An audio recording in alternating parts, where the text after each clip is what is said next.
Good morning, everybody.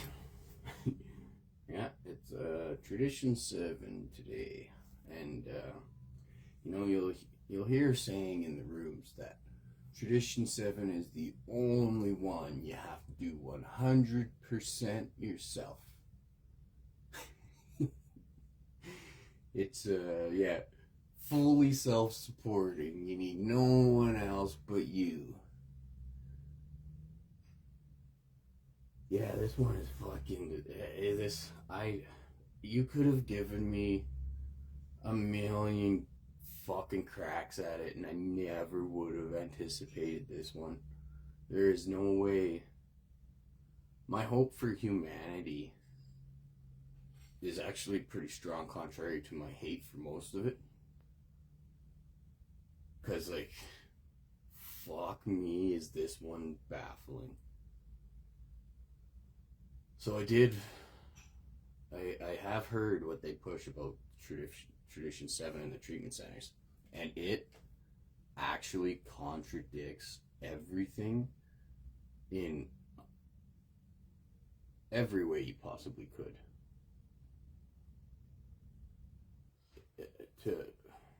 I don't know, the recovery must be so confusing for people that go into those treatment centers.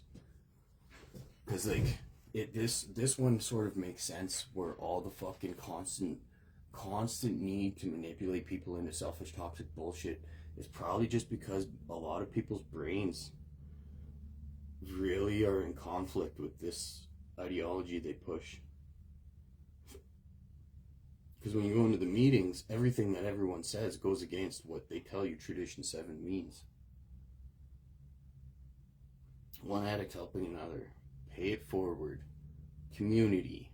Everything the actual traditions are about. Gathering together for community. Step 12. Helping another addict. Sponsorship. It's not officially part of Step 12. They did actually add it sort of in. They added it later on, I guess before Bill W. died.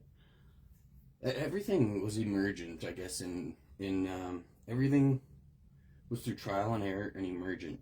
So it's not like recovery can't evolve, because that's how it started with an idea, and then it had an explosion, and then humans' bullshit got in the way and almost killed it.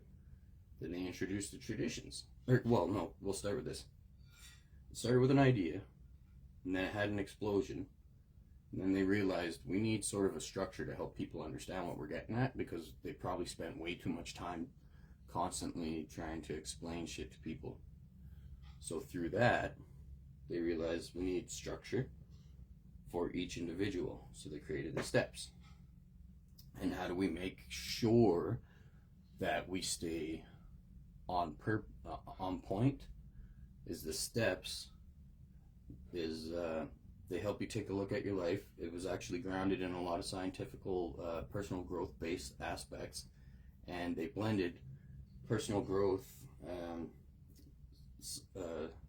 was it like Carl Jung's psychology with spirituality, and they kind of they made a pretty beautiful fucking structure that, if you want, can fit anybody across the world. And it's not, it literally talks about how God is not, it's the wording, but it's not the actual idea. It's what would Jesus do? Basically, if you can frame in your mind that the spirituality idea and not God is you don't need to be how do I say this? Humans, since the dawn of time, we've always created some sort of spiritual fucking. There was always some sort of religious god or spiritual god or whatever, and there's a hypothesis that the moment that language started is the moment that God started, because once they were able to share ideas and then start pondering the universe itself, in order to or no, I guess it would be like language processing and understanding death. So as soon as humans can develop language processing, they needed to basically have a conclusion of death, so they didn't live in fear for their entire life. And then it's a kind of a popular hypothesis on where God or spiritual beings and deities and stuff began. Is like, now you don't live in fear when something dies. You understand your mortality in order to live life without constant anxiety and all that, and just to be able to live life with peace. They created afterlife, and in order to have afterlife probably not be like fucking terrifying to think about, you create a spiritual afterlife where your creator is not sitting there waiting for you, essentially, but like there's something after. So like there's a lot of power to it, and like the way they blended it into these steps is actually pretty powerful. Now they are not in the traditions. God is not in the traditions. It's a blanket statement to ensure the dictation and the toxic bullshit of just like today does not fucking destroy what it is. The reason they say God in the traditions is, since I'm going on to this, page 563 of your big book, Traditions Long Form. The reason they say God, and this is tradition 1, each member of Alcoholics Anonymous is but a small part of a great whole. AA must continue to live, or most of us would surely die. Hence, our common welfare should come first, but individual welfare follows close afterward. Oh wait, shit. So it was tradition 2. For our group purpose, there's but one ultimate authority, a loving God, as he may express himself in our group conscience. Our leaders are but trusted servants, they do not govern. Tradition 2 is not saying God, essentially. It's basically saying, if you were to like translate it, it's saying, we do not dictate. This is a group fucking conscience. It literally says, our leaders are but trusted servants, they do not govern. There is no dictation. We leave that up to, and to conclude it, just so people have a peace of mind that there is, we can collectively run this together. We're going to leave it up to basically, what would Jesus do? If you don't know what's going on, just do the right thing. If you don't know where we're going to go with it, just do the right thing. If you think that you are better than somebody else, you're not, because we don't dictate. If you think that you take precedent over the group conscience, you don't. The only one that does is the higher power, and that higher power, as it relates to the traditions, is basically saying that the group conscience is our autonomy. That's it. It's not saying God is everything or he's nothing. It's saying group conscience is how it's ran. The only one that takes precedent is, what would Jesus do? Is like the idea of the intrinsic good of humanity. Is when you look inside of yourself, or when you see like a fucking puppy what would be a good metaphor? If like a toddler's on a chair or something, and the toddler goes to fall, our natural human instinct is to fucking catch that. Doesn't matter if it's our kid or not. You try and catch that. That is what it's talking about. That natural instinct of the greater good, of like one addict helping another, or one human, helping another. We have that all inside of us. That toddler falls and you don't have that urge to catch that, you should probably just get the fuck out of the room. You should probably stay out of recovery, because we don't want you there. If you don't have that human instinct to naturally do the right thing, you're in the wrong place, because that is not something we can help you with. That's what that's talking about, is our collective want for the greater good and the expansion of recovery itself, and the fact that recovery needs to live, or most of us would surely die. So a lot of you actually don't really give a fuck about that, but it's not that you don't have. I believe that most of you have that inside of you, where if a kid were to fall, your natural instinct is to fucking try and jump and like catch that kid, right? And we've just lost our way because people have designed it to be like that. Like we've lost our way because there's a financial agenda, and anytime there's a financial agenda, they actually figured out the hard way through a hard-won experience. Hence the need for these traditions. Like there's so many needs for them, and they figured them out the hard way. Everything was emergent, and more things will be emergent. Me doing this was emergent because financial agenda and treatment centers was an emergent property of it. Actually, the treatment centers and everything, they are emergent from AA itself. Is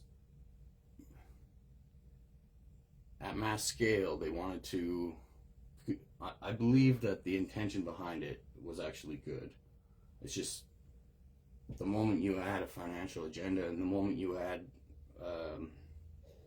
like a status symbol to it, humans start taking it toxic. Because the moment you put us in competition where it's not a tribe against a tribe, it's toxic. And the status symbols are toxic, but it's toxic competition. It's individual competition. Competition, I've pondered it, and like theoretically, natural selection, evolution, competition was healthy, tribe to tribe. And it's probably even healthy like way back then. No, it'd be healthy tribe to tribe, because that creates a collective unity. And that's kind of like the autonomy. So yeah, competition within AA, if you actually understand the traditions, you're autonomous. You're supposed to fucking do your home group, and it's supposed to run autonomous, and then accepting matters affecting other groups or AA as a whole. Basically, you do what you want to do with your home group conscience, you vote, and you try and do bigger and better things to help recovery grow. That competition of you, in contrast to another home group, is healthy, so long as you follow those 12 traditions. And then you'll see that group try something, and if it works, you can adopt it. It's up to you. There's nothing that says you can't adopt what another home group does, but there's nothing that says you have to do anything that another home group does either. Autonomy. The only thing you have to follow in your home group is these 12 fucking traditions, and hence the need for them. Or I say that a lot now, but it's very important we know what the fuck these are for. So the competition between the groups, that would be actually healthy in recovery too, only without, whoa, yeah, that's a big fuck.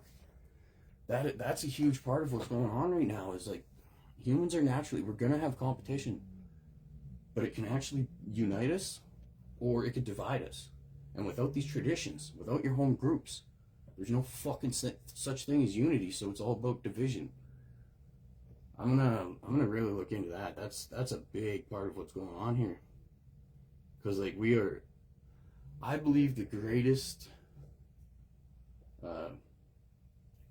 advancements in human history come from comparison, and in contrast of another entity, and then competition. That like it drives that innovation, that innovative force. It drives the human mind to be excited about bigger and better and try new things, is generally through competition. Like under certain circumstances, it can be extremely healthy. So long as you have because we're tribal, like our evolution is like we're still tribal. So if we have that group conscience, competition's healthy. Take that away, like it is today, where there's absolutely no fucking community. There's no such thing as a home group. Not in the sense, well, there's one, like I said, there's one home group in this city that is an actual home group. It's pretty cool. I just need to, I was going to sign up again last night, but I just need to definitely keep my distance from it, because there will be people in there that I'm not ready to be around until there's more change. So, yeah. I'm going to ponder that about the competition, the autonomy of the home group. That's pretty cool. And without it, we're in competition with each other. That's all you hear is dick swinging, people going up there trying to sound better than each other, and it's fucking toxic. If you're individually in competition, you start producing worse behaviors within each other. You're not collaborating and figuring out what works best. You're trying to, and then humans are so fucking one-dimensional and so simplistic and actually internally selfish when it comes to that, without that group autonomy, that you start trying to step on others to get ahead instead of fucking advancing on what they got and trying to adopt and grow. You start trying to put them, and that's narcissism. You start trying to fucking make them worse so you look better, instead of make you actually become better so they can also get better. Maybe it's contradictive in a fucking toxic ass human that if they're getting better themselves, that other person is going to adopt it and get better, and they don't want that, so they'd rather step on that person and try and get ahead, even if you're fucking constantly bringing each other down and down and down. Yeah, we're not bringing each other up in recovery anymore. It's all about fucking dragging that bar down. That's why I can't stand being around most people. Especially since I'm the only one sharing about this shit. Everybody thinks that, you're gonna think I think I'm better than you. I'm not. I just am, I don't know, it's fortunate, I guess, but a deep thinker's fucking being a deep thinker's depressing. I can't turn it off. I was watching a podcast last night that got pretty fucking rough. It emotionally, or not a podcast, it was like an explanation on deep thinking depression. Like when I'm so exhausted is the only time my mind kind of slows down. But that exhaustion is extreme depression. It's like it just doesn't have the neuro drive to give a fuck. And it feels like a sense of relief, but at the same time it feels like everything is just like fucking boring and gray. So it's like depression. When depression takes over, my mind slows down, and sometimes it's like, I think that's part of the, I get it, not addicted to depression, but it's like, it's almost a need for a deep thinker to take a break from the mind, because it doesn't turn off. Especially with ADHD, it's a fucking, anyway. And it's deep thinking is a learned behavior, apparently. It's learned behavior, but also, not everybody can be it. You don't want it, though. It's a gift and a curse. Anyways, I gotta get back into this. Fuck. So Tradition 7. This one really fucking threw me off, though. I was like, how the fuck? Now my mind sees doing it now, because I just brought back that emotional understanding of deep thinking. Anyways, I'll get out of it. Now I'm feeling drained. It's emotional exhaustion almost, but it's weird. It's the depression's not even in my chest or something. It's also in my head. Fuck. Crazy. In a sense, it's crazy. So with Tradition 7, I'll read it real quick here. Long form, page 563. Yeah, I've been saying the long form on page 563 for fucking years now, and no one either cares if they don't. I know the treatment center narrative, they do not want you to know that there's a long form. They want you to think the long form is in the 12 and 12, because that's how they manipulate. The long form isn't the 12 and 12. That's an elaboration on a specific situation that Bill W. was writing. He just fell in love with writing stuff. The long form is not the 12 and 12. That doesn't fit to actually help anything. It doesn't. Yeah, it enables the toxic bullshit we're in today, actually, and I'm assuming that's the reason. I don't know why treatment centers use AA. I was actually pretty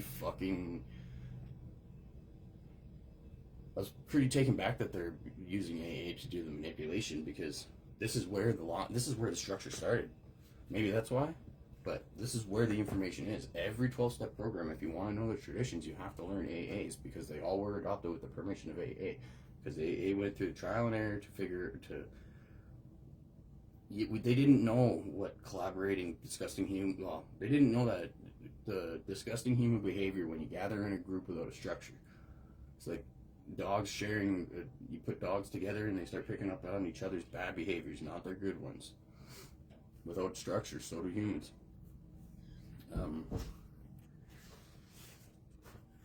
So, yeah, I don't know where I was going with that.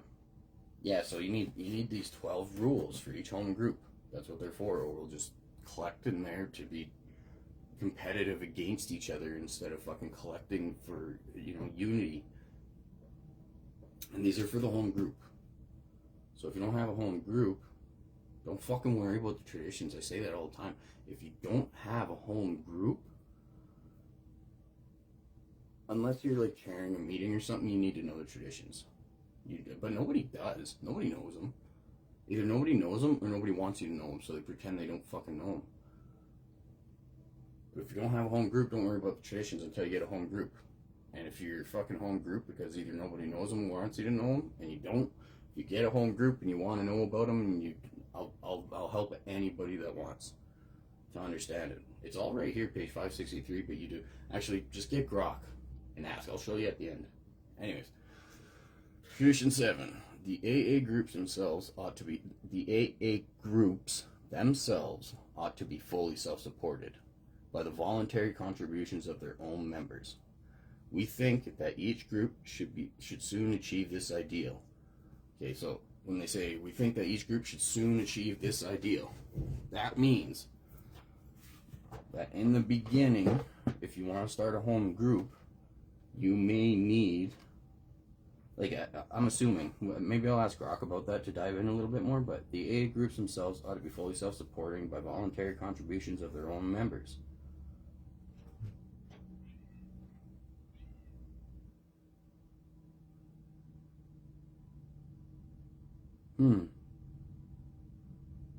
I never pondered this until now.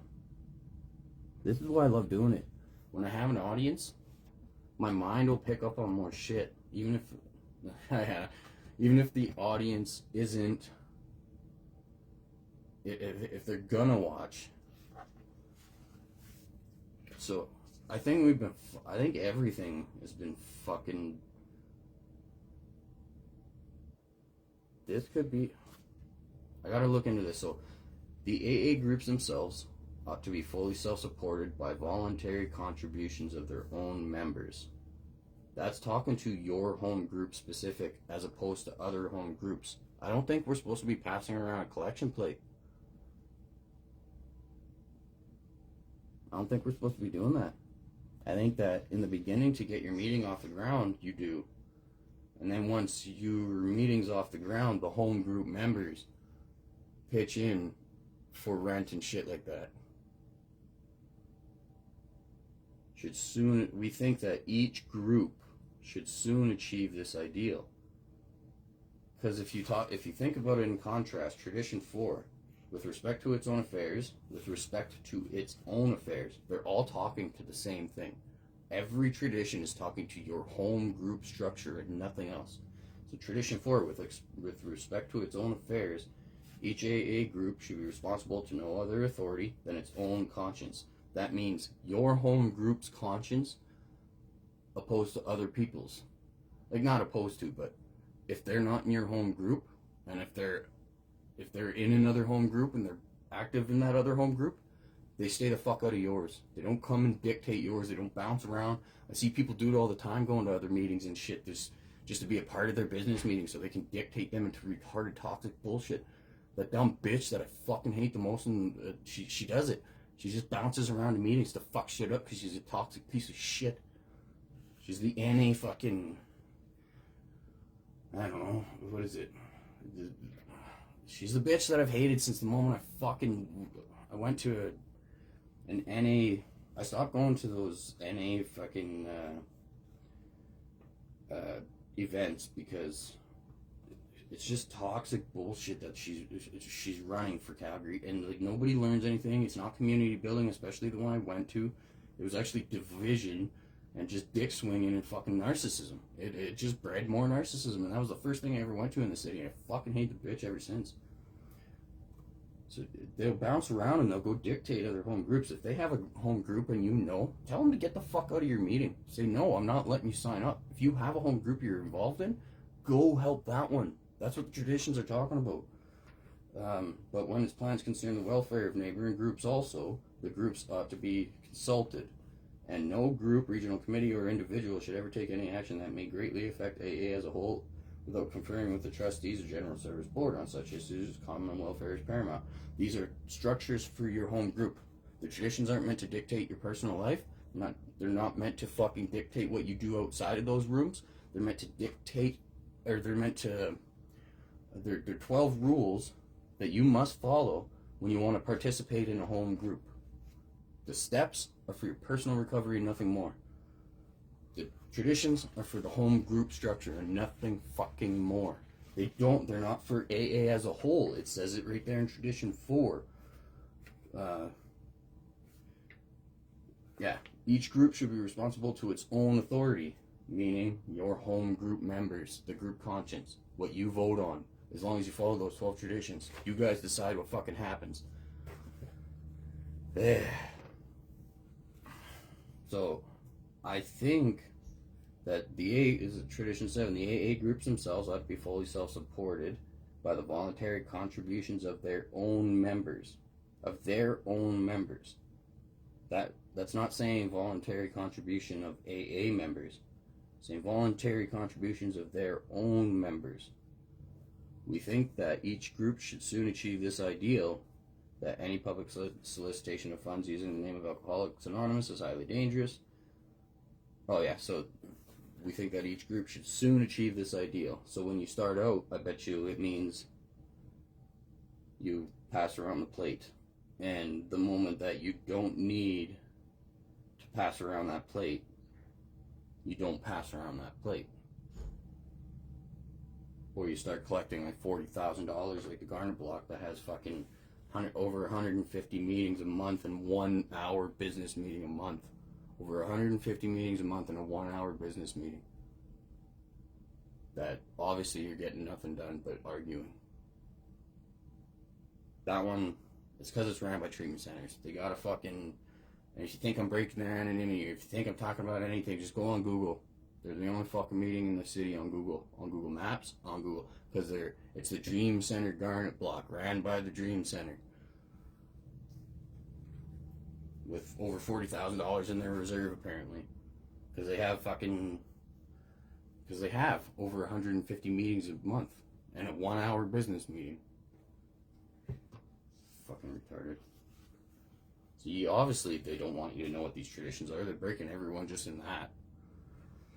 Alright, so, anyways, the AA groups themselves ought to be fully self-supported by the voluntary contributions of their own members. We think that each group should soon achieve this ideal, that any public solicitation of funds in the name of AA is highly dangerous. Treatment centers do nothing but publicly solicitate funds for funds. They're begging all over Facebook. Mine blows up with it constantly now because I fucking commented on a few and now it doesn't stop. So every person I've ever met in recovery is... I took in fucking 7 years today, and they're posting it on that fucking the alumni or whatever treatment center they're working for. Everybody that I ever fucking talked to that's got any sort of like consistent recovery in this city is paid to be there and posting on their and using that for advertising that fucking treatment center that are 12-step based, breaking every tradition, telling you recovery is a secret, although they're constantly on Facebook posting their birthdays and shit. Like, everybody in this city's a fucking... You're not all that stupid. You can't be that dumb. That just means you are that selfish. But it's a selfish program, right? Fucking losers. That any public stations is highly dangerous, whether by groups, clubs, hospitals, or other agencies. That acceptance of large gifts from any source or of contributions carrying any obligation whatever is unwise. Obviously, these treatment centers, if you take... Well, I'm not getting into it because I'm not part of that bullshit. They have more money than anybody would ever fucking need to run those centers. But they're also always begging for money from the public. That's so fucked up. We pay tax dollars for those centers. You don't need donations, you fucking assholes. Then, too, we view with much concern those AA treasuries which continue beyond prudent reserves. That's what I'm talking about. The Garnet Block having over $40,000 fucking dollars in their reserves. To accumulate funds for no stated AA purpose.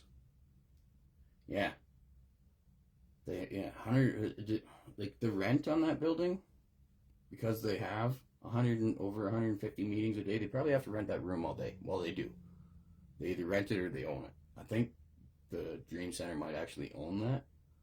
I'm not positive, don't quote me on that, but anyway.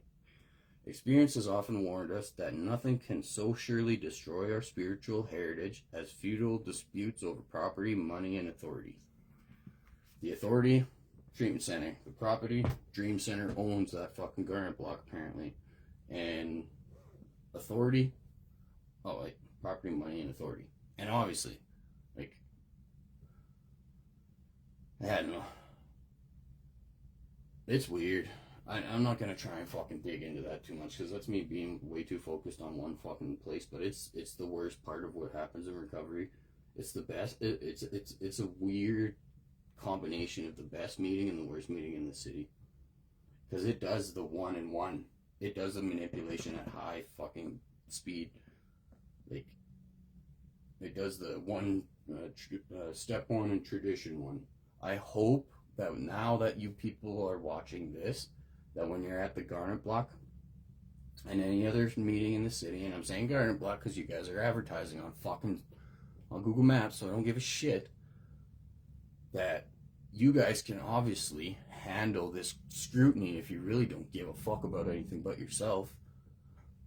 Then I'm not worried about your collective consciousness. The Garner Block doesn't need AA. It's a treatment. Everybody there, fucking, there's people that are there all day, 5-6 times a day, all just spreading the same dumb shit. I haven't heard them learn. The only thing I've heard them see any sort of growth is uncomfortable growth in the shit that I've pointed out, and now they have to fall in line with it. Because if they realize that the public are starting to hear actual hope, and they fucking, I guess I'll trail into that. I'm really fucking not really sticking to the tradition 7 thing with this one, but it's important. I went in there and asked if anybody had, I had some blankets and shit I was going to go to give last year down to the homeless people. It was really fucking cold. There was a cold snap. It was just warm as shit, and then there was a cold snap. And I know what that's like on the streets. So I asked people at the Iron Block that if they wanted to donate anything like coats or sweaters or toques or anything or blankets, and fuck. Everybody share. When they asked about halfway through, they asked for any announcements, and I asked if anybody wants to do that. I'm going down to drop them off after the meeting. And after that, everyone's share that followed up was trying to dictate me on how I'm not allowed to help people. But these fuckers now, understanding every single one of them work for treatment centers, but they're telling me I'm not allowed to go give blankets to people that are freezing to death on the streets. These are treatment center dictators. 100%, I know, verifiable. At the time I didn't, or I probably would have kicked their fucking teeth in. At the time I didn't know what was going on in Calgary. But they were telling me I'm not allowed to fucking bring blankets to people that are freezing on the street. Because that's not what recovery is about. They're trying to dictate me to not help people. That is what you get in fucking Calgary recovery. So what they say about the 7th tradition, I'm not entirely sure, but they say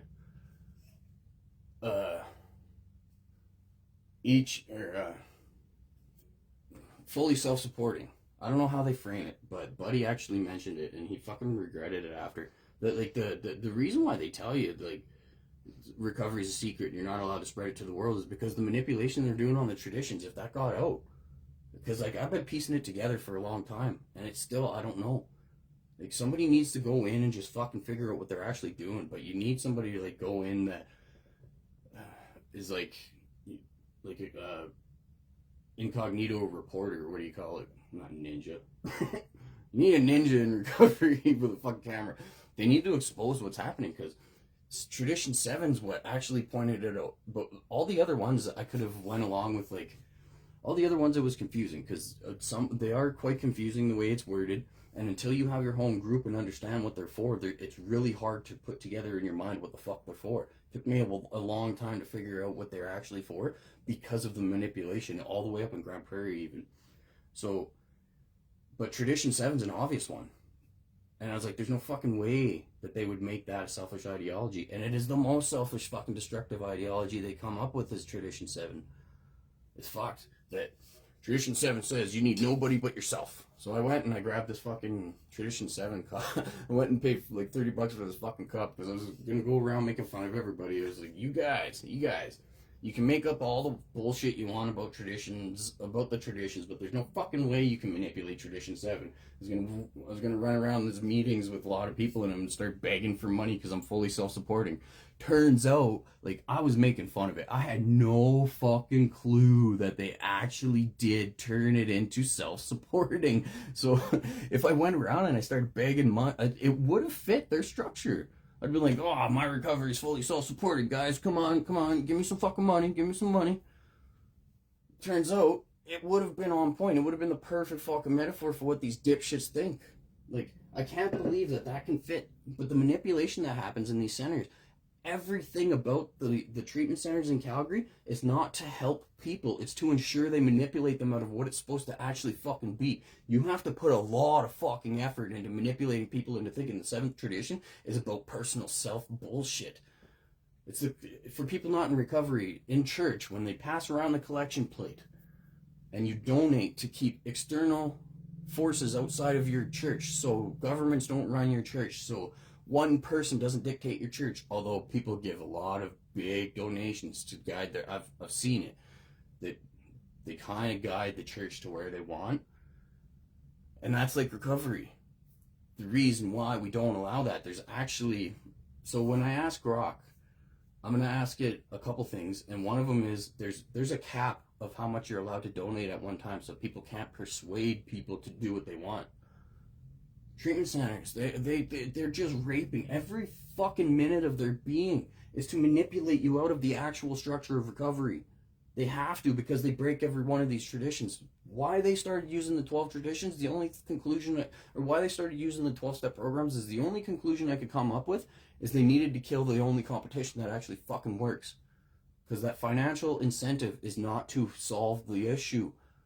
Once you put a financial agenda and a fucking a status quo behind it, once you put a financial agenda and status on there, everything from then on starts getting more and more toxic and selfish. I don't know why we allow, like, how it's been happening for a long time. The 12 step should never have been. 12 step of anything should have never been. And it said in that last tradition, if you watch the one from yesterday, how important it is that everything stays the fuck out of our stuff. Because it's worldwide. It's spread worldwide. Why do treatment centers in Calgary not spread worldwide? Because they fucking can't. People don't understand how important this is. Oh, well, why are you ruining something that it works? AA spread worldwide, so your toxic bullshit spreads worldwide too, you fucking monsters. In third world countries, you guys are killing babies because they'll never have AA. They'll never have NA. In fucking rich countries, you are killing families. People's family is broke forever because the actions that you do here with your selfish, toxic bullshit will forever ripple effect to the rest of the fucking world. Far after you are gone. Everything you've done in your life of recovery has been a fucking monstrous effect on the world. This is why. AA's worldwide. It spreads on its own. It can. Not with your guys' toxic bullshit. It's dead in Calgary. The moment that treatment centers, the moment that there's a government agenda or a financial agenda, the moment that there's like government dictation, that it appears, but it's not. Governments. So I was looking into it yesterday. This is really important too. There's no government dictation. You can't tell me that it's government funded. It's not. It's actual like financial incentive. It is tax dollars going to Recovery Alberta. But the government themselves can't even fucking have oversight of these treatment centers. They can't. They're not allowed. The reason for people, like, they can see admission, but or no, I don't even know if they see admission. They can see if the beds are full or not. They're not even allowed to know if people are still there or not. They can't collect statistics. There is no statistics for them to get. You can't, because I wish I could word it better right now.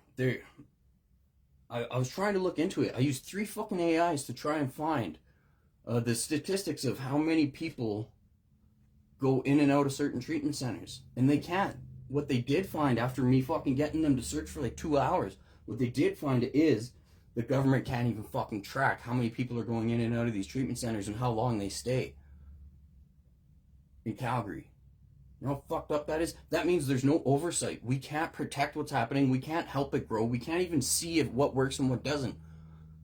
All we know is every treatment center that I've been to and kicked out of, the reason I felt so fucking isolated from the world, and the reason I put that to my head and fucking, I knew there was no recovery to go to, and the only thing in fucking Alberta that I've seen recovery, it's this treatment center narrative manipulative bullshit that I don't fit in. I'm not allowed in.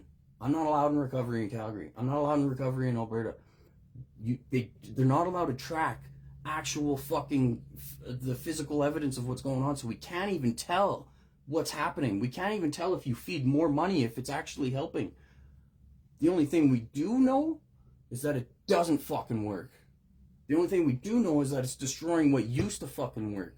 That spread worldwide. World fucking wide. Doesn't matter what political agenda. Doesn't matter if it's a dictatorship. Doesn't matter if it's fucking a communist country. It doesn't matter what the fuck is going on. AA spread worldwide because it works. And you guys are fucking killing it in Calgary because every toxic bullshit you say, people come from all over the world saying the same dumb shit.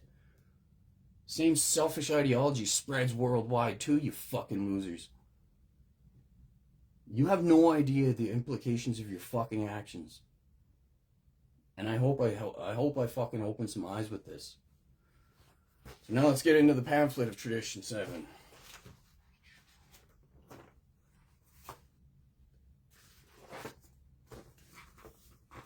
And yeah, this isn't me dick swinging or nothing. You know how, like, the shit I went through when I was on the streets in Red Deer. I got clean and sober, 103 days stuck in the homeless industrial complex in Red Deer. That sparked this journey. My entire fucking purpose for my social medias and stuff is to bring the awareness of the human trafficking that's happening in Red Deer on the streets right now.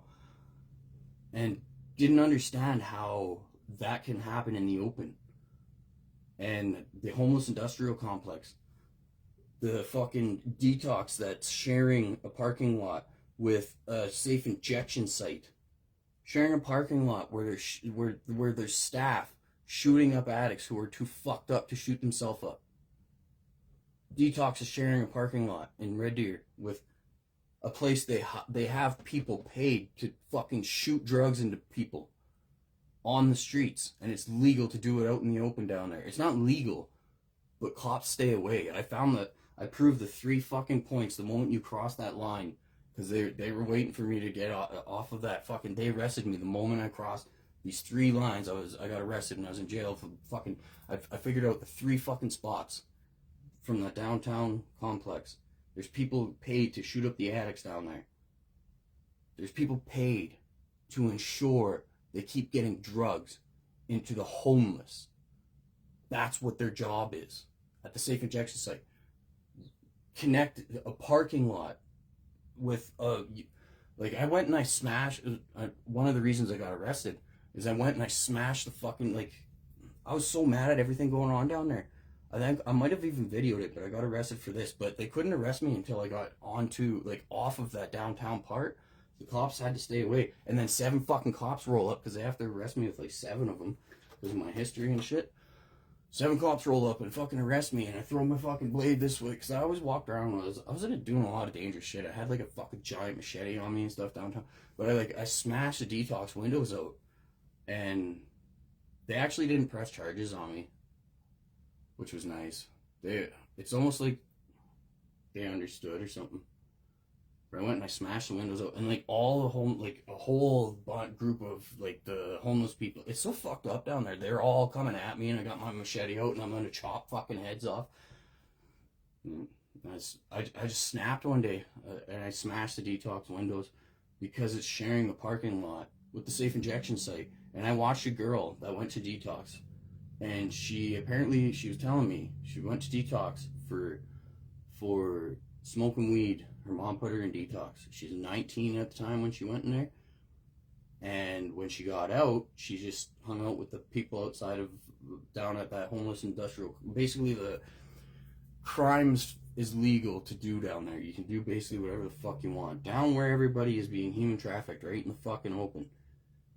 She was in detox for smoking weed. She's still there today on down. She was human trafficked. She tried to get away. She couldn't. I watched her get dragged back, crying and beaten. And like, I went to kill the guy, but she wouldn't let me. She's like, get the fuck away. She just freaked out as she was getting dragged back. I know, and that's, that I'm like traumatized that I can't get that out of my head. That's what most of this is about, is like, it's not just that one specific person, but I watched her crying, getting dragged back down there. She's trying to get away, and I just fucking watched her. There's a lot of why I do this.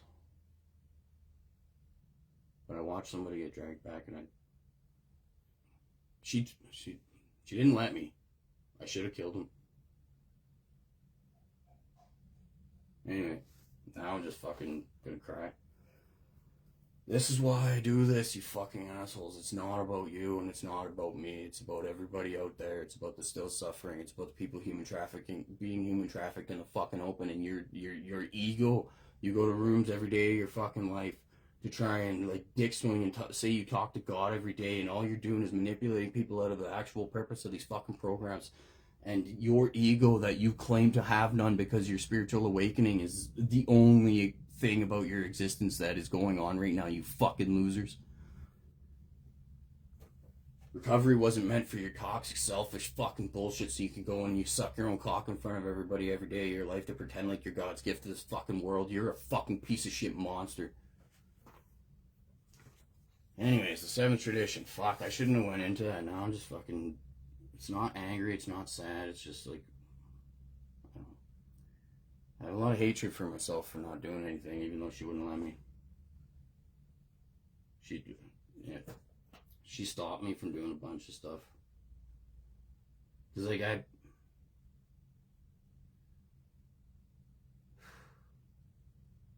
had guns and shit too. Like,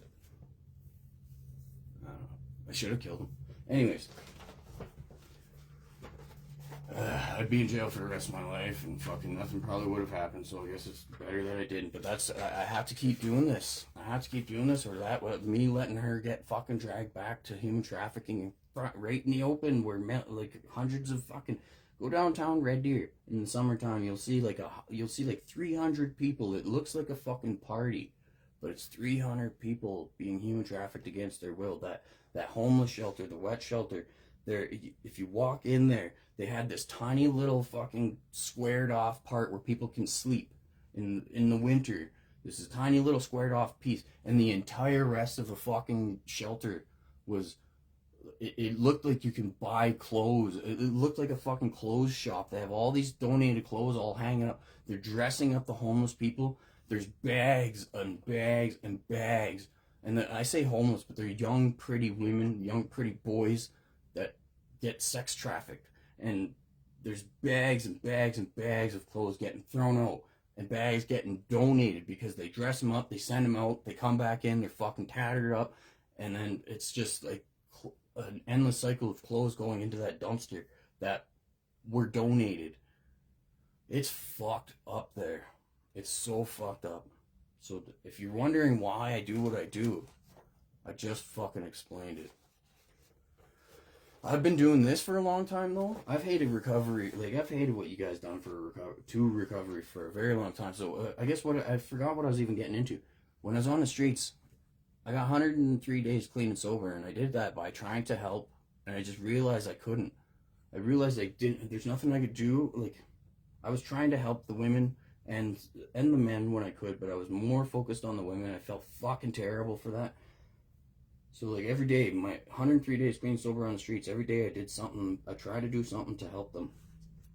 And I didn't have recovery to go to. There's nothing for me in the rooms. I know that. Unless, I don't fit in the treatment center complex. I get kicked out fast. Not everybody fits there. They have very specific structure that you need to fit, or they'll get rid of you, because it's not about your admission. It's not about if you succeed or not. The government can't even track. They're not even allowed to know if you're in and out. They're not allowed to know how many people cycle through. Apparently, they can't. There's no way to figure it out. There's nothing online. There's nothing. There's actually a clause or something that they put in that the government's not even allowed to track how many people are in and out, just so long as those beds are full.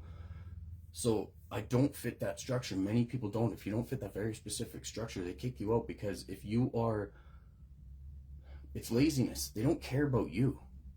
They care about, how do I control all these people the best, and let's get rid of that fucking person, because they're gonna start, I don't fit, because I got a mind of my own. So anyways, that's why 103 days clean sober on streets. I couldn't get off. I had to get arrested to get away. And I had to get arrested to get away. And from jail, I went to a treatment center in Grand Prairie, faith-based. And because I actually fit there to the staff this time. Not all of them, but most of them. The one lady, she's like, fuck, when I heard you were coming back, I almost fucking quit. But she said, you are such a different person this time. Because, being on the streets, seeing what I've seen, and having this mission of needing to help. I told them when I left the streets, I told a bunch of them, I'm like, I'm going to wake the fucking sleeping army of recovery, and I will be back. So I'm here to wake you fucking pieces of shit up.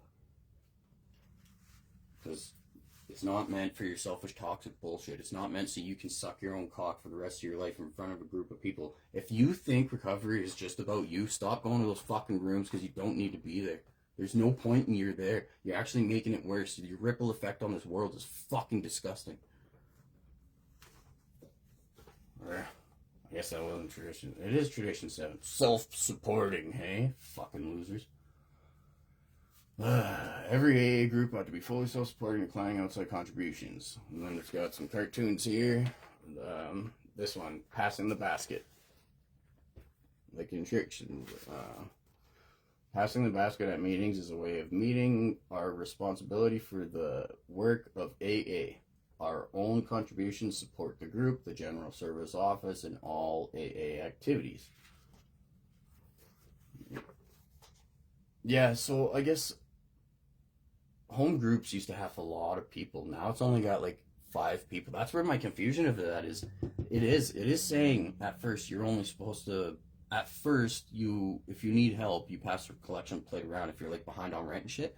But the purpose is to grow recovery. The purpose is to get more people from outside of recovery. If you open up the book to chapter 7, page 89, I think it is, it talks about the 12-step. The entire fucking chapter 12 is about rescuing other alcoholics, even in their own home, allowing them to live in your home. It's all about rescuing more alcoholics. So, it should be only your home group members contributing after some time to your 7th tradition. But being as home groups are dead without treatment centers in this city, they die. They can't afford anything, even with passing the collection plate around, unless there's a treatment center fucking narrative. Other than the one, there's one that it might not be. I'm just terrified to figure out what if it is. So I just want to hold on to that hope, and I'm staying away from it. Every other fucking meeting is dead. They can't afford. And the ones that try and start up new, treatment center narrative is gonna go and fucking kill it. That's what they do. I've watched it. Now that's me putting a lot on something that may not exist, but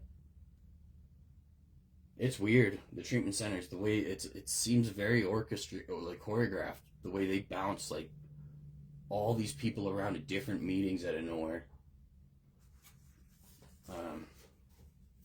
Anyway, so it says, as active alcoholics, we were always looking for a handout in one way or another, and it's got this homeless dude. Part of our personal recovery came in making ourselves into responsible human beings. Pay bills here. It's kind of neat. Our contributions Oh, our contribution. Thank you. No, we have to pay our own way. Oh, our contributions will XY Foundation. Oh yeah, it's saying so. In the early AA years, a lot of people wanted to. Actually, they figured out the hard way. It might even explain it in here. Like Bill W, they did take some donations from some places, and they realized that we the moment that we start doing that, people are going to want to dictate what we're doing, so we can't. Hence, treatment centers. Like if treatment centers are the seventh tradition is it's probably gonna talk about it in there, and it's gonna relate to treatment centers. If treatment centers run this book and everything it has to stand for, that is another entity. Not the other. That's another entity taking over the financial responsibility of this and dictating every fucking thing that happens with it. Okay, so here's now it's got like the explanation on this, and this ain't my information. This is just the information. Remember, let's make that very fucking clear. It's not my information. It's our information. So it's just as relevant to me as it's more relevant to you because I actually fucking have an understanding because I'm not manipulated by treatment centers. I don't last in them, so I don't fit in recovery today. That's what that means. I don't last in dictatorship, fucking toxic, selfish ideology, so I don't fit. There's more people like me. It's not just me. I'm not the only person that has the inability to not only fucking put up with, but adopt toxic, narcissistic behaviors. Okay. Sorry, I'm fucked up after that. I'm still traumatized, I guess. Like, it's got me fucked up. But it's like, it's a weird concept. I shouldn't be traumatized. I'm the person that fucking should have done something. Well, it's not that I didn't. It's that she didn't let me kill that guy, that's for sure. But there was more. I would have died. I definitely would have died. I should have killed him, though. Anyway.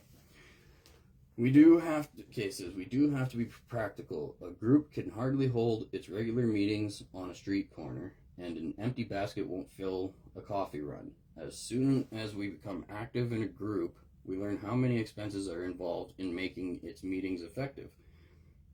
Then our horizons broaden.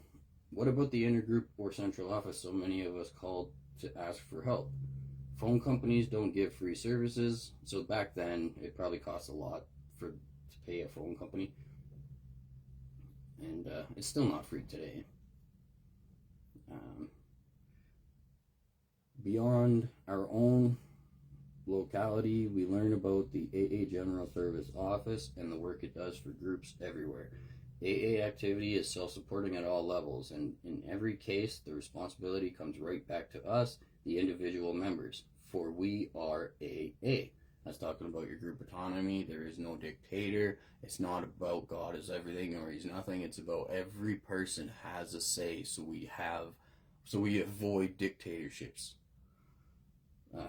Perhaps, especially when we are very new, our contributions clink rather than rustle. This is probably just old school talk about money. The first members were in the same fix, and it seemed to them that AA would need more outside help than the modest gifts then coming in.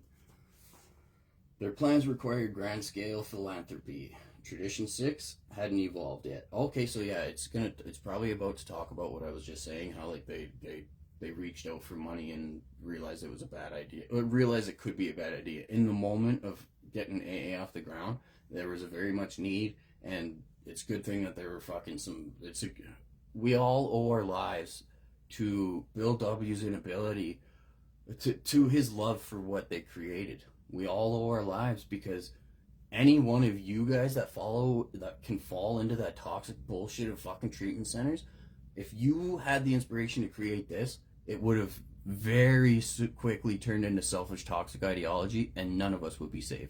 So thank fuck for somebody like Bill W, because we do truly all owe our lives to one brain he just wanted to keep trying new shit. He tested, and they figured out what not to do. Hence, what these fucking traditions are is safeguards in what they were doing wrong, and what was happening that developed into a wrong ideology. Yeah, it is. It's gonna talk about Rockefeller. Okay, so Their plans required grand-scale philanthropy. Tradition 6 hadn't evolved yet. Bill W. recalled a scheme for a chain of hospitals, but John D. Rockefeller Jr., an early friend, said, "I am afraid that money will spoil this thing." So yeah, even the Rockefellers, like, I guess, warned him. A few AAs had already reached the same conclusion. Gradually, this minority became a majority, as experience showed that members themselves could provide enough to finance AA's proper aim. Yeah, we don't need much money, it's saying. And the Rockefeller themselves, I think they went and they got a $5,000 grant from the Rockefellers to get it off the ground.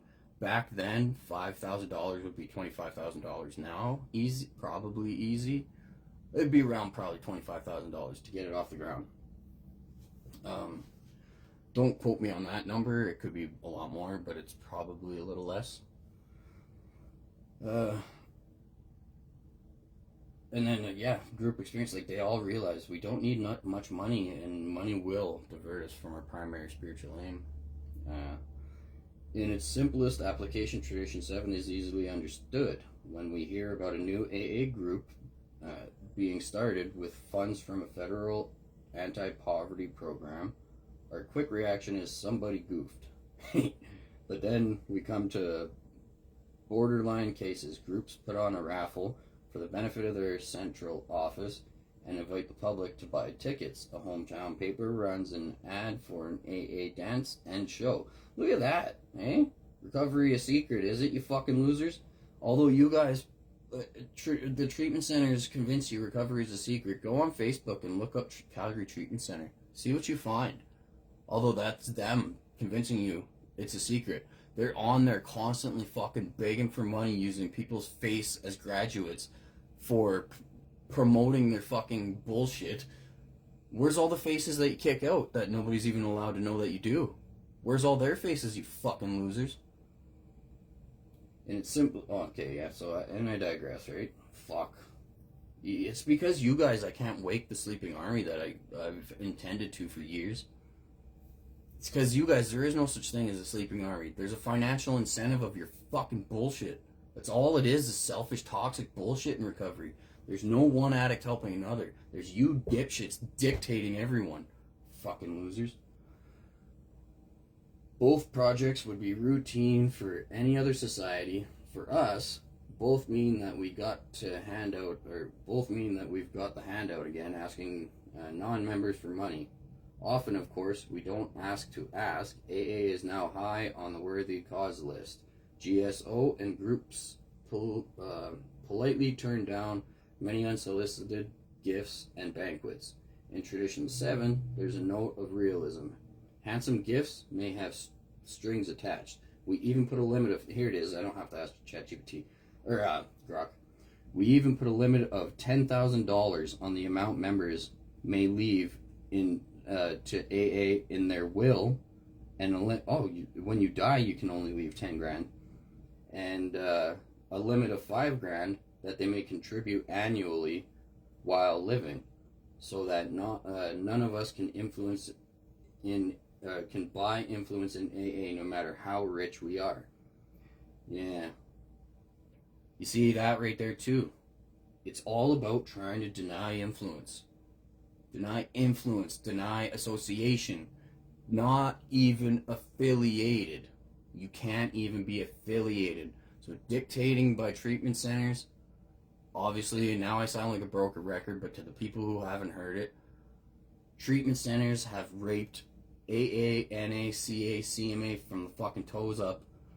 There's no such thing as recovery in Calgary. There's financial agenda, dictation, profit off pain. If McDonald's sold a burger that solved your hunger, that giant organization would go out of business overnight almost.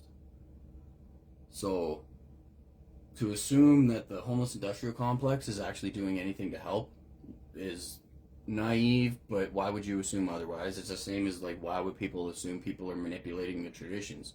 Why would you think otherwise? Right? And to assume treatment centers are for the actual benefit of the human greater good, the moment you put $1 on pain, pain gets worse. That's why the opiate AA had an explosion, and it got worldwide real fast.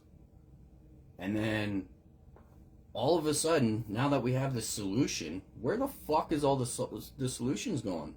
Why is addiction so much worse? You can blame it on many things, but it comes down to whoever's profiting off of whoever. So I'm trying to put it on the treatment centers, but the treatment centers may not be like the toxic shit that's going on inside of them. Though there are people making money off it and stuff. Like the fact that they don't allow government to even know the people they're kicking out and how they fucking manipulated that in Alberta, because that's not all over Canada. That's Alberta specific. That's how the AI figured it out. In contrast to other provinces, they said they can't find fucking anything in Alberta, and they figured out why. 3 different AIs all figured out why. They're not allowed. Government's not even allowed to track who gets kicked out of treatment centers in Alberta. They're not allowed to track who, when, and why. So you can't have a statistic of a treatment center. You need government oversight to grant more funds for specifics that may or may not work, so you can develop it properly. Alberta does not do that. Fuck, I lost my train of thought. Anyway. Yeah, we'll get back into this, I guess. When you can put a limit, money may pose a different problem if a group treasury grows too fat. Beyond a prudent reserve. Squabbling over uses for the spare cash, groups have lost their unity and strayed from their purpose. But there's one simple solution that strengthens our unity and advances our purpose. Give the excess to AA activities and services. AA activities and services. So, Crystal Meth Anonymous. This one I have to bring up. Crystal Meth Anonymous. I went to a business meeting. It's the last time I ever went to one. The only thing that actually happened in that business meeting, well, no, they elected some roles, which is important. But the only other thing is people who work for treatment centers unanimously decided to send money up the line. That, oh, I second it, I second it, I second it. It wasn't even a group conscience. It was somebody suggested something, someone else seconded it, and bam, it's done. So that's dictatorship too, because even though, like, that's dictatorship. You're gonna have some sort of idiot. I'm just pondering this now. They didn't have a fucking vote.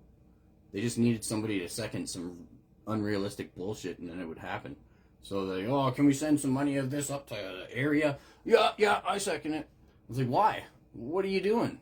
What for? You didn't explain why. You didn't explain it's a fucking overflow. You didn't explain, like, anything.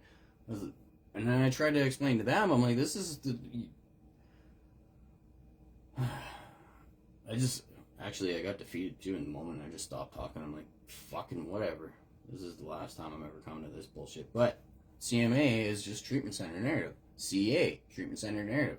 I'm assuming, I'm not 100% sure, but in Calgary, I'm assuming that because Cocaine Anonymous and the Crystal Meth Anonymous are already established organizations, that the reasoning for Calgary creating them in the first place is treatment center narrative to just manipulate people, and like then they can really, because in CA they did actually change they changed the traditions, and they were reading them at CA. I talked about freaking out about that yesterday on that other on Tradition 6 Live. You can check it out. We're doing all the lives, and I'm downloading the lives and I'm putting them on fucking YouTube, so they're gonna be there forever. This is the information. In contrast of the cock-sucking bullshit that's going on in this city that makes me not have recovery, that makes millions not get recovery, that makes millions of families from your existence, your ripple effect to the world, you're tearing apart families, you're ensuring those young people being human trafficked in Red Deer stay there. That's who you are. That's what your purpose is. Your primary purpose is yourself. And in the butterfly effect of that, I don't have a sleeping army to wake. I have a bunch of toxic fucking narcissists that have the wrong idea about what's going on, and cognitive dissonance within humans won't allow you guys to get out of your own selfish bullshit, because instead of recovery being one addict helping another, it's how can I sound better than that person? How can I be the fucking cool kid? How can I be the recovery rock star? You guys don't even have a population to be popular for, but the financial agenda, it's your fucking job. Every fucking one of you get paid to be in recovery, so of course, your agenda is going to fall in line with that toxic, narcissistic bullshit you push. Fucking losers. Anyway, now let's ask Rock how much of dipshits you are. Oh, shit. You think I got a resentment or two? Tell me I'm wrong about anything. Go ahead. Look it up. It's going to be uncomfortable. Your cognitive dissonance is going to go like, shit. But give her. Look it up. I'm going to show it. Just fucking ask Rock. Take page 563 of the big book. For any fucking program you're in, because they were all adopted with the permission of AA. Again, if you don't believe me about Narcotics Anonymous, or, well, CA and CMA, they all use the big book, so it's obvious. If you don't believe me about Narcotics Anonymous, read at the bottom of your readings next time. Look, it's going to say, with the permission of AA, at what they cover up on, what they're crossing out in Calgary at the back of the 12th tradition reading, they're crossing it out, and they're putting cardboard over it, and they're actually not allowed to be doing that. It's Narcotics Anonymous approved literature, and you're not allowed to modify it, I guess. I didn't know that. You're not allowed to modify it. They're crossing it out so people don't read it. They're fucking, actually, the one meeting, they put an entire piece of cardboard. I'm thinking, you guys, you could print more paper, right? I wouldn't have caught on to this if you guys weren't so fucking lazy. I have, look right here. I have a laminator right the fuck there. You can print more paper and laminate shit, you retards. Fuck, you're so lazy and stupid. Your vindictive ideology doesn't even have any sort of inspiration. You're just lazy and narcissists. Fuck. It's another thing that goes into, no wonder, you're so selfish and self-involved that you don't even put effort into your bullshit. You just cross it off. I got proof that you guys are doing that. The one meeting, again, like I said, they have a cardboard over the back of it, and what it says in there is, in Narcotics Anonymous, these traditions were formulated through the hard-won experience our predecessors had to face, and what that means is AA is your predecessor, the hard-won experience. If you read, it says these traditions were adopted with the permission of AA.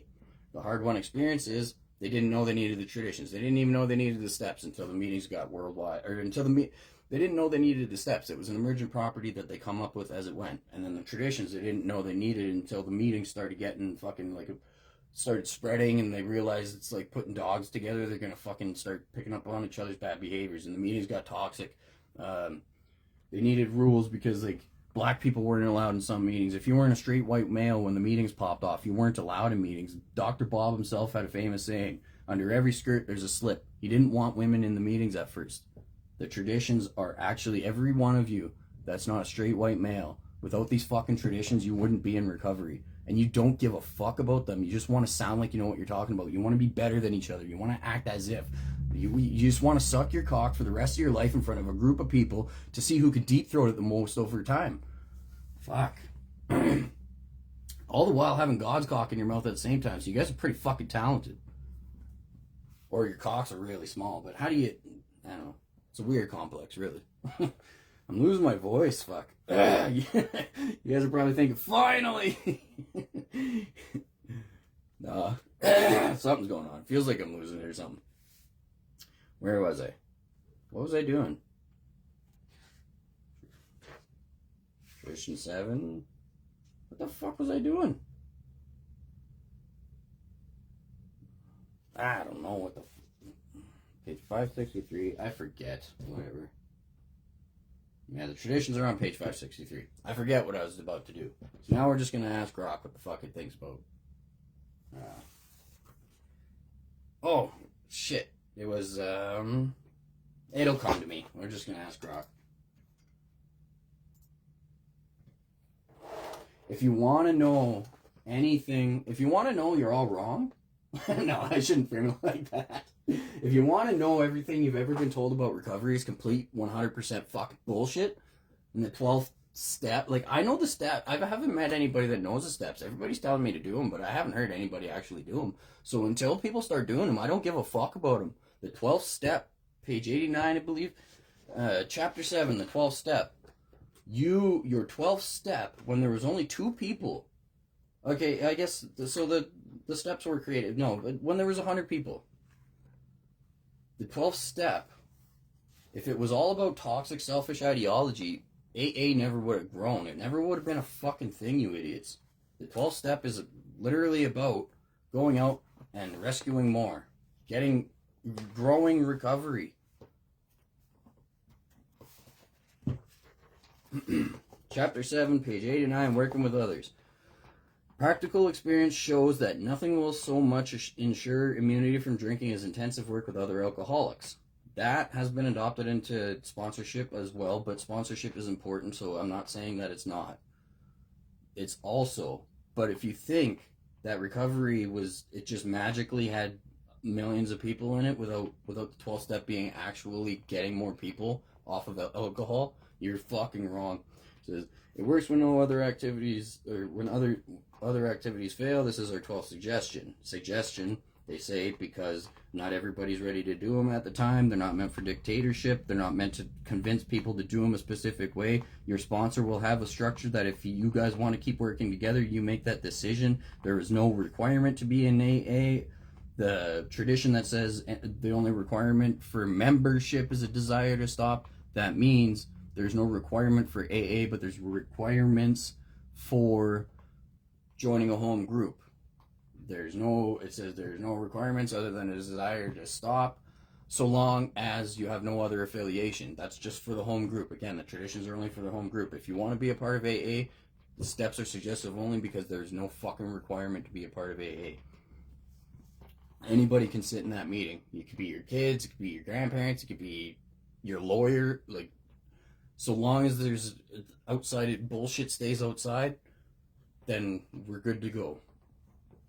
But you guys blur that lines in the treatment centers. You don't keep your bullshit outside because you have manipulated everybody into thinking the bullshit is inside the treatment center. Fucking idiots. Life will take on new meaning. To watch people recover, to see them help others, to watch loneliness vanish, to see our fellowship grow up about you. To see a fellowship grow up about you, meaning the more effort you put in, you help the fellowship grow up about you. Not selfish, toxic bullshit. It's to help others around you. To see the fellowship grow up about you. To have a host of friends. This is the experience you must not miss. We know you will not want to miss it. Frequent contact with newcomers and with each other is a bright spot of our lives. Perhaps you're not acquainted with any drinkers who want to recover. You can easily find some by asking a few doctors. Right here. Perhaps you're not acquainted with any drinkers who want to recover.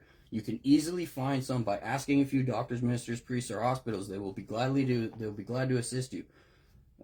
Don't start out as evangelist or reformer. Unfortunately, a lot of prejudice exists. You will be handicapped if you arouse it. Ministers, doctors are competent. You can learn much from them if you wish. But it happens because of your own drinking experience. You can be uniquely useful to other alcoholics. It says right there that the fucking 12th step. So when I meet somebody that does the steps, because I haven't, when I meet someone that does them, I'll consider fucking doing them, you losers.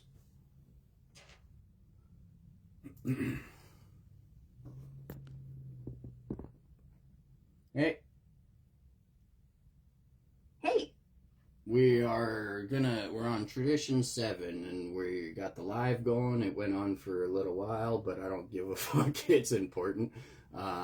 So tradition 7, can you research the actual need for it? Elaborate on its importance back in when the traditions were formulated. Can you also grab some literature specific, like actual examples of the importance of it, what was going wrong, and can you also relate it to, in today's recovery, what would happen if it got turned into selfish ideology? What would happen if people think the traditions are about themselves, the dangers of that, and the destruction of recovery as a whole?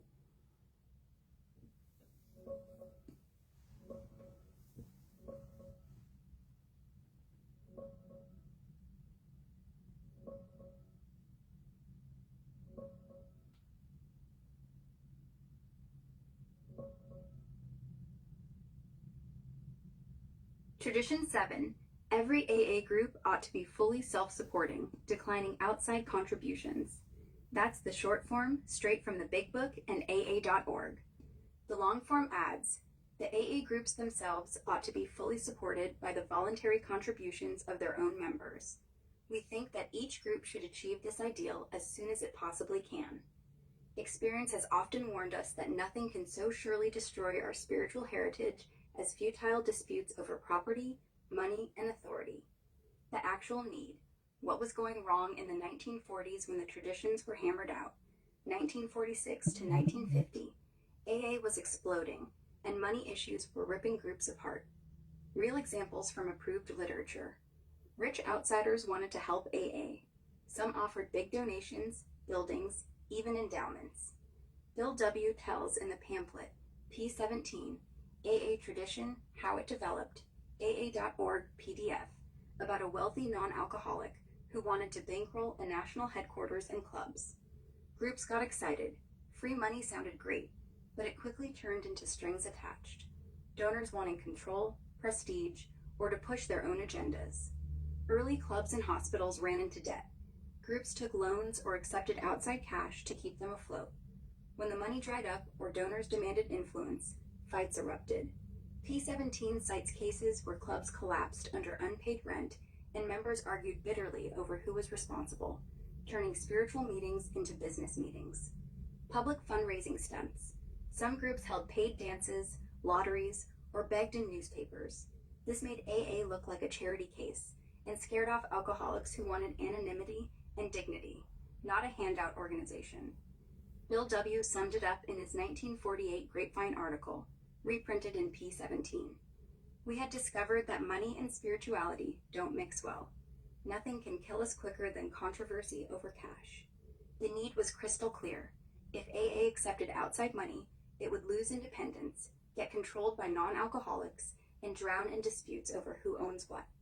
Tradition 7 was created to force self-support through the basket, voluntary, anonymous contributions from members only, so the fellowship stays free and focused. Importance back then for long-term survival. Self-support was the firewall against the exact poisons that killed earlier movements, like the Washingtonians, who took outside cash and got politically entangled. By passing the hat, groups learned responsibility, humility, and gratitude. It kept power with the members, not outsiders. Bill W. wrote that declining outside contributions has proved to be a blessing in disguise, for it has kept us independent and strong. Without Tradition 7, AA would have become just another funded institution, beholden, bureaucratic, and eventually dead. What happens today if it turns into selfish ideology? When people start treating Tradition 7 as about me, instead of about the group, it flips into toxic selfishness. Members stop putting money in the basket because I'm broke, I paid last week, or I don't get anything out of this meeting. The rent doesn't get paid, coffee runs out, literature disappears, and the group folds. Newcomers walk into an empty room and never come back. Some twist it into prudent reserve hoarding.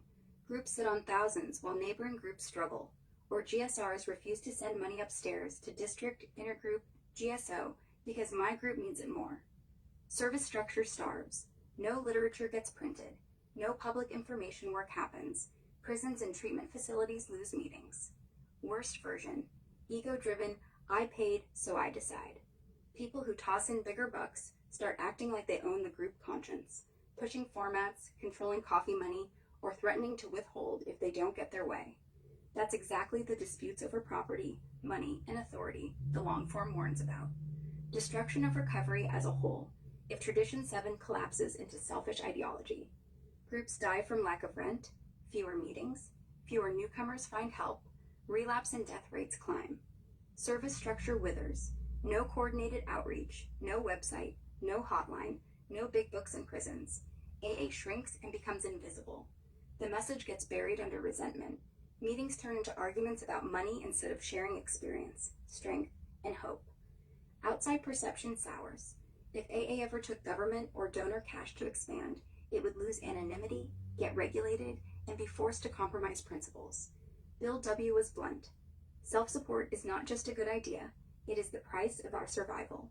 When members treat Tradition 7 as optional or personal, they're not just shortchanging the basket, They're gambling with every alcoholic who hasn't walked through the door yet, including the ones who will die without a meeting to go to. Tradition 7 isn't about guilt or forced giving. It's about freedom. The freedom to run our own show, stay anonymous, and keep the doors open for the next suffering alcoholic, no matter how broke or desperate he is. Ignore it, and the whole house of recovery comes down. Yeah, so I was thinking about something while you're talking there, and is what happens when it appears as if there's, I've got a home group, and I know firsthand that it's struggling. That's why I home grouped it. And anytime we have attendance, it's just treatment centers coming and dumping a load of the people in there. And these people, they have 1 year sometimes, 3 years sometimes. These treatment centers don't really regulate how, and like these meetings that appear as if there's people at them sometimes, they're struggling meetings still, and it's like 20 treatment center people get dumped off there, and they're not dumped off, but like they're not gonna some do. I shouldn't say that people don't when they're in a treatment center, but they're not, that nobody has an idea on what a home group is, so nobody's taking part in helping recovery. Nobody has a fucking clue. Like, there was a guy who just got out of a treatment center, and he asked me, he's like, what's a home group? And I'm like, yeah, you're probably done your steps, aren't you, right? And he doesn't even know what a home group is. I was like, you're sitting in one. This is a home group. But until you sign up, you don't take part in its development. But you're helping by being there. But yeah, nobody has a fucking clue what a home group is. So like, there's obviously the meetings that struggle. It's not just for attendance. You pointed out a good point though. The moment that the meetings start dying and there's zero attendance, if a newcomer does show up, very rare will they stick around if there's only 1 or 2 people. I know I wouldn't. That would be way too uncomfortable. So even when there was 9 people at my very first meeting, I didn't want to stick around because me being the newcomer and stuff, and like it was too intimate. So for many people, that might, and don't get me wrong, there's no one fucking way that no one person's recovery, because the treatment center narrative, they think that it's a very fucking strict, like you can't help people who don't want help. Although in that saying, none of them would have gotten fucking help, the fucking idiots. I hate it so much, but anyways, there may be somebody who would actually like benefit from a more intimate meeting, provided there's people who know what they're talking about and who are there for more than just their insecure, fucking selfish, toxic ideologies to push this destructive narrative. But that being said, you did bring out a good point. So I've mentioned many times to people, I'm like, can you come support this meeting? Because attendance brings attendance. The problem with that though is in Calgary, when attendance brings attendance brings the wrong attendance now, because there is no such thing as good attendance here. Yeah. You're watching the slow bleed in real time. Treatment centers treat a home group like a holding pen. Dump 20 wide-eyed clients in, snap a photo, say attendance is up, then ghost when the month ends. No one stays, because no one ever got told why they're there beyond fill the chair. What's happening is textbook Tradition 7 in reverse. Outside money, the center's cash, props up a count, but the group's soul starves. Baskets full of crumpled singles from counselors who won't be back next week. Rent still squeaks by, and the room stays a revolving door. And the newcomer who does stumble in alone, door opens, 3 people total. Him, the guy making coffee who looks pissed, and the ghost of every meeting that already died. He leaves thinking AA is dead in this town, which, if every seat is leased to a center, becomes self-fulfilling prophecy. Your point's brutal but accurate. Attendance without commitment is just warm bodies, not a group. A home group isn't a place you drop into once a month for credit. It's a living room where the people who show up decide if the lights stay on. When centers hijack that, they turn recovery into an attendance sheet and turn Tradition 7 into charity theater. So yeah, ask for support. Not come watch my meeting, but come build my meeting. Bring the sober network that knows what a basket, a secretary, a GSR even is. Let the center kids see real AA isn't 9 strangers in folding chairs. It's 5 regulars who stayed long enough to give a damn. Until then, the centers win, and the next alcoholic who needs a room with heart finds an empty shell. Yeah, and thank you for saying that too, because something that happens a lot in these fucking rooms is this one drives me nuts, is like everybody will get up there and it's like, who the fuck are you arguing to? They're like, the program isn't about filling these chairs, it's about the steps. And I'm like, no, it's not. It's not about, being as you guys have no idea what the fuck the steps are anyways. You have no fucking say in what you're doing. Like, every word that comes out of almost everybody's mouth is fucking bullshit. It's just contradictive, narcissistic bullshit. And it's all about the steps. And I'm like, no, it's not. It's about the fucking traditions. The meeting is about the traditions and the community and the unity and the home group. So thank you for bringing that up, because I've been having a hard time trying to fucking word that to people. When I hear the program's all about the steps, it's like a hierarchical, I'm better than you, egotistical fucking dick swinging. Although they're up there claiming they have no ego, they're up there claiming ego was in a very past tense the worst thing they could ever have, so they can impose a sense of ego on other people and feel like they're better than them, appear as if better than them in front of a group of fucking people. And everything about it is just so toxic and narcissistic. You're all a bunch of fucking pieces of shit.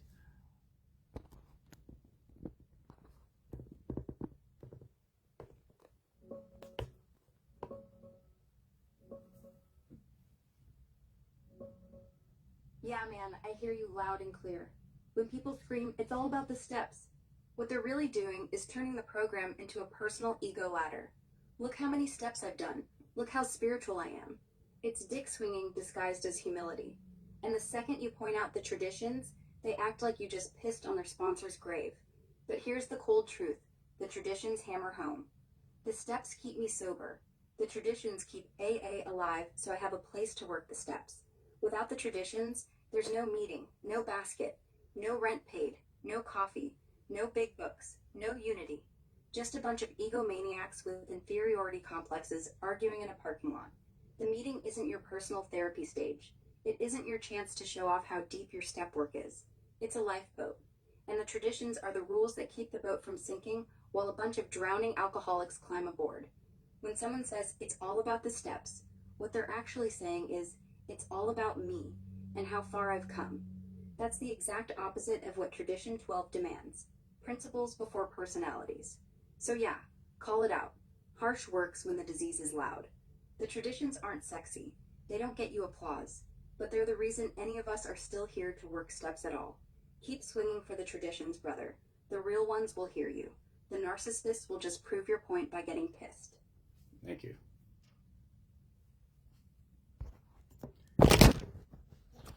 Shit, I didn't mean to do that. Well, I didn't want to get into it like that, but holy fuck, do you guys need to hear that shit. And again, that's not my truth. That's just the truth. That's our truth. That's your truth. And the fact is, nobody's giving you any sort of truth. They're giving you dictatorship. They're giving you disgusting, fucking, toxic, selfish narrative. Hence the need for me to do these videos. I will be doing then Tradition 8 tomorrow. I'm actually going to do some research on Tradition 8. No, it's Tradition, maybe it's 9, the confusing one. One of them's pretty confusing. One of them I do need to learn quite a bit more about, but I'm thankful for this, because in a way I'm not thankful that I have to bring this information to everybody, but in doing so I'm learning a lot more about it too. And it's the way that I can hit it home is I have to put it in contrast of what's going wrong, so people can actually understand what needs to go right. And tomorrow, 8 o'clock, I'll be doing Tradition 8.